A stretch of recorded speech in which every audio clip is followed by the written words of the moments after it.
ABCD is a trapezium in which AB is parallel to CD. AB is parallel to CD. AD equals to BC. Then show that angle A equal to angle B. Then angle C equal to angle D. A, B, C and B, A, D are congruent, we have to prove. Then diagonal AC and diagonal BC are equal, we have to prove.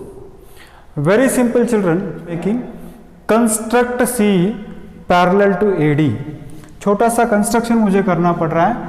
Construct CD, construct CE, construct CE parallel to AD, construct CE parallel to AD and produce AB up to E. Produce AB up to E. Produce AB up to E. Up to E. Now see what I have done. This is very important problem, so I want that all of you should pay your attention here. ध्यान देना थोड़ा, यहाँ पर exam में ये पूछ सकते हैं इस प्रॉब्लम को. देखिए मैंने यहाँ पर क्या किया है, उन्होंने दिया है कि AB is parallel to CD, उन्होंने दिया है. थोड़ा AB को मैंने बढ़ा दिया E तक, तो AE भी पैरेलल टू DC होगा.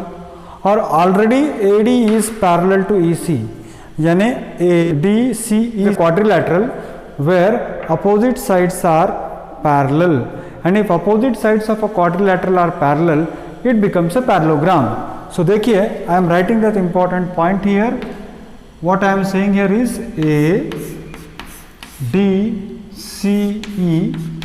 is a quadrilateral,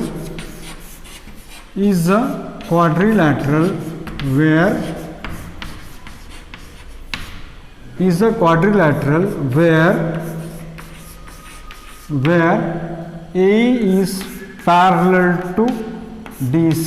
This we have made it by construction. We have made this possible by construction because we have constructed AB parallel to, AB was parallel to DC, we have extended up to E, so I can say that this is parallel to this. Now we have made this construction here, this is parallel to this. This is again by construction, AD is parallel to C. I have done it by construction, I have constructed that parallel. Now what I am getting is, this is a quadrilateral ADCE where opposite sides are parallel to each other. So it implies that ADCE is a parallelogram. It is a parallelogram. So children, ADC is a parallelogram. This side is equal to this side. So you must remember one thing. See here children, 1 plus 6. See, for the sake of convenience, what I have done is, I have marked the angles as 1, 2, 3, 4, 5, 6. Later on we can reconvert it back into the names of the angles. Here angle 1 plus angle 6 will be equal to 180 degree, because sum of interior angles on the same side of transversal is always 180 degree. So sum of interior angles will be equal to what? 180 degree. What I can say here, angle 1 plus angle 6 is equal to 180 degree, because sum of interior angles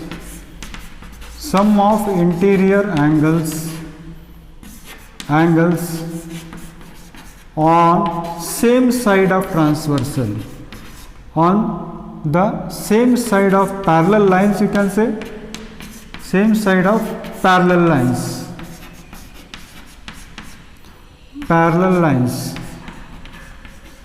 See, what I got is, this plus this is 180. This plus this also will be 180 because they are linear pairs. So I can say here, angle 3 plus angle 5 is equal to 180 degree. And the reason for that is, they are linear pairs. pairs. Now see what again it is here. They have already given that AD is equal to BC. Now we have said that these two are parallelograms. So AD equal to BC and AD equal to EC. यह इसको parallel है, equal है, ये उन्होंने दिया है, ये उन्होंने दिया है। और अभी मैं बता रहा हूं आपको कि ये पैरेललोग्राम है। कौन सा? ADCE। तो ये AD इसके बराबर है, ये AD इसके बराबर है, तो दोनों ही एक दूसरे के बराबर हो जाएंगे। So what I can say is AD equal to BC। ये गिवन है, ये दिया है, आप देख सकते हो AD equal to BC given है। Also AD equal to EC। ये इसीलिए है क्योंकि अपोजिट साइड्स ऑफ पैरेललोग्राम कौन सा है? देखिए आप पैरेललोग्राम ADCE का अपोजिट साइड्स हैं। तो opposite sides of parallelogram ADCE है। तो इसका मतलब क्या होगा? इट इम्प्लाइज, इसको हम कहेंगे इक्वेशन नंबर 3 और इसको हम कहेंगे इक्वेशन नंबर 4। तो अगर ये दो साइड्स इक्वल हो गए तो ये आइसोसेलेस ट्रायंगल बनेगा, और ये आइसोसेलेस ट्रायंगल बन जाएगा तो ये दोनों एंगल्स इक्वल हो जाएंगे। यानी इक्वल साइड्स के सामने वाला एंगल्स और इक्वल साइड के सामने वाला एंगल्स इक्वल होगा। यानी what I can say is angle 5 equal to angle 6। Angle 5 equal to angle 6, इसको हम कहेंगे इक्वेशन नंबर 5। 3 ऑलरेडी यहाँ पर है, 4 है, 5 है। तो देखिए क्या हो गया यहाँ पर, 5 इक्वल टू 6 अगर हो गया तो इफ आई पुट 5 इन 2, अगर मैंने 5 2 पे डाल दिया तो क्या होगा? पुट इक्वेशन 5 इन इक्वेशन 2, तो क्या होगा? एंगल यहाँ पर भी 6 है तो 5 की जगह पे मैं क्या करूँगा? एंगल 3 यहाँ पर होगा, 5 की जगह पे मैं लिख दूंगा एंगल 6 इक्वल टू 180 डिग्री। तो इसको हम कहेंगे इक्वेशन नंबर 6।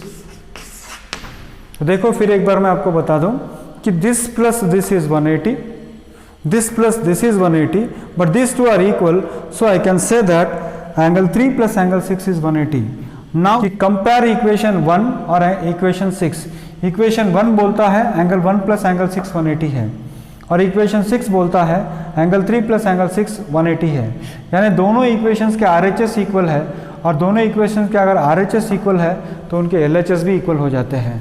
तो यहाँ पर मैं ऐसे बोल सकता हूँ कि RHS इक्वल टू RHS, और देयरफॉर क्या होगा? LHS इक्वल टू LHS होगा। यानी मैं क्या कहना चाहता हूँ कि angle 1 plus angle 6 is equal to angle 3 plus angle 6। ये 6 कैंसिल हो गया तो प्रूव किया। तो एंगल 1 इक्वल टू एंगल 3 अगर है तो मैंने क्या प्रूव किया कि angle A equal to angle B मैंने प्रूव किया। फिर से एक बार ध्यान से देखना, एंगल 1 प्लस एंगल 6 180 है, एंगल 3 प्लस एंगल 5 180 है, और ये 5 और 6 सेम होने की वजह से ये दोनों को मैंने क्या कर दिया? कैंसिल हो जाता है इक्वेशन में, 1 इक्वल टू 3 हो जाता है। तो ये फर्स्ट पार्ट हो गया। अब हम सेकंड पार्ट की तरफ आएंगे।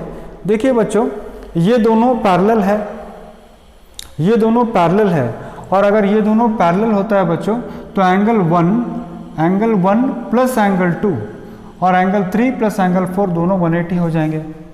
मुझे नेक्स्ट क्या प्रूव करना है? C equal to D prove करना है। क्या प्रूव करना है मुझे? C equal to D prove करना है। तो ये पैरेलल लाइन के बीच में जो एंगल्स होते हैं वो 180 होगा दोनों को मिला के, because sum of interior angles on the same side of transversal is से 180। तो मैं यहाँ पर क्या करूँगा? एंगल 1 प्लस एंगल 2 180 होगा,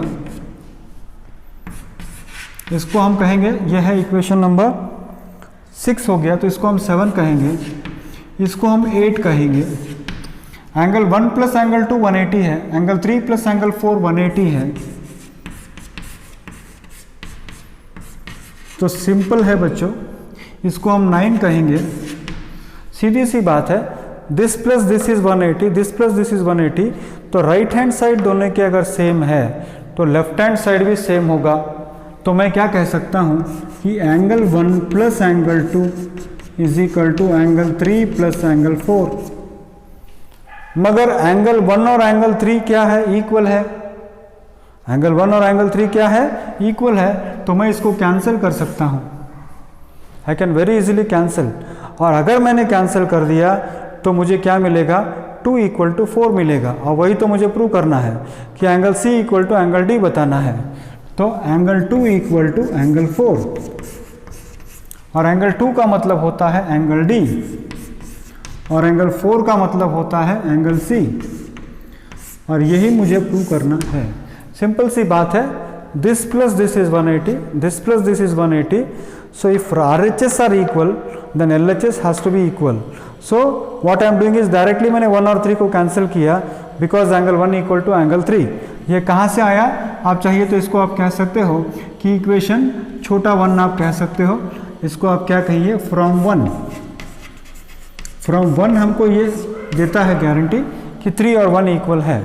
तो सिंपल सी बात है, this plus this 180, this plus this 180, दोनों 180 है, तो ये इक्वल हो जाएंगे। 1 और 3 कैंसिल हो जाएगा, 2 4 के बराबर होगा, यानी D और C इक्वल होगा। हो गया, ये क्या हो गया? थर्ड प्रूफ हो गया, सेकंड प्रूफ हो गया। थर्ड प्रूफ मैंने जानबूझ के अलग से एक फिगर बनाया। If you want you can continue with the same figure. तो यहाँ पर मुझे अभी क्या करना है, थोड़ा let us see. Triangle ABC और ट्रायंगल BAD मुझे बताना है कि दे आर कॉन्ग्रुएंट। सिंपल सी बात है बच्चों, देखिए already he has given that AD equal to BC। तो मैं क्या करूँगा, in triangle ABC and triangle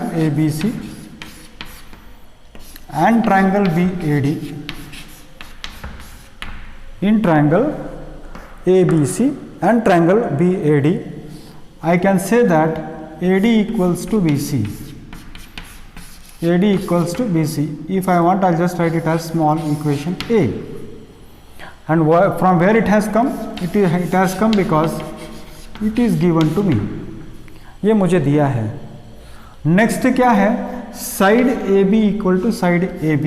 side AB side AB के बराबर है। ये कहाँ से आया? ये है कॉमन साइड, ये है कॉमन साइड। और अभी हमने प्रूव किया है बच्चों कि एंगल A और एंगल B इक्वल है, यानी ये वाला एंगल और ये वाला एंगल इक्वल है।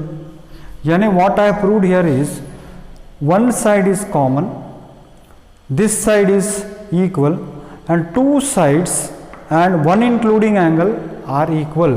यानी what I can say is angle A equal to angle B. This I'll call it as equation C by equation number, कहाँ से आया ये? By equation number 7. So what I can say is from equation ABC, from equation A, B and C, I can say that triangle ABC is congruent to triangle BAD, and the rule that we are using here is SAS congruency rule, SAS congruency rule। तो ये इसके बराबर है, already given है। ये common side है, हम जानते हैं। ये एंगल इक्वल है, ये इक्वेशन बता रहा है। अब अगर ये दो ट्रायंगल कॉन्ग्रुएंट हो गए बच्चों, तो ये जो साइड AC है और ये जो साइड BD है वो इक्वल हो जाएगा, because they are by CPCTC। तो इम्प्लाइज ये दो ट्रायंगल अगर कॉन्ग्रुएंट हो गए तो इम्प्लाइज AC की लंबाई BD के बराबर होगा। और ये कहाँ से ले आया मैं rule? From where did I bring this rule? Because by CPCTC, congruent part of congruent triangle criteria. That means diagonal AC, जिसको जो ट्रेपीजियम का डायगोनल है वो कॉन्ग्रुएंट ट्रायंगल्स के पार्ट है, तो AC डायगोनल और BD डायगोनल क्या होगा, इक्वल होगा। बहुत सिंपल सी बात है। अगर आपको, this is very important problem from examination point of view, exam में बहुत बार इसको पूछा है। अगर आप इस बात को याद रखोगे, मोटी मोटी बात, what the important thing that you should remember is, first take that this two is equal to sum of this two is 180। इन दोनों को मिलाओगे तो 180 होगा, इन दोनों को मिलाओगे तो 180 होगा, राइट। ये दो इक्वल होने की वजह, ये दो इक्वल हमने कंस्ट्रक्शन से किया है, ये दो इक्वल उन्होंने दिया है, तो ये इसके बराबर है, ये इसके बराबर है, तो ये दो आइसोसेलेस ट्रायंगल होने की वजह से this two will become equal. तो ये कॉमन 6 कट हो जाएगा, तो ये कॉमन 6 अगर कट हो जाएगा तो 1 और 3 इक्वल हो जाएंगे और A और B इक्वल होगा। सेकेंड पार्ट जो आपको करना है वो क्या है, this plus this is 180, this plus this is 180, दोनों के राइट हैंड साइड इक्वल है, और ये 1 और 3 इक्वल होने की वजह से क्या होगा, आपको 2 और 4 इक्वल मिलेगा, 2 और 4 इक्वल मिलेगा, ये भी खत्म। नेक्स्ट ABC ट्रायंगल के अंदर क्या हो गया, ये साइड कॉमन है, ये साइड इक्वल है, उन्होंने दिया है, और ये साइड अभी अभी हमने प्रूव किया है कि दे आर इक्वल, यानी SAS कॉन्ग्रुएंसी के अंदर ये इक्वल हो जाएगा, कॉन्ग्रुएंट हो जाएगा। और फिर ये sides of the triangle will become the diagonals of the trapezium, hence they are equal. So this is so simple, children, very important and simple, and I have tried my level best to explain it in the simplest possible way. So with this we complete the exercise 8.1. So next in our upcoming videos we will be discussing about the midpoint theorem.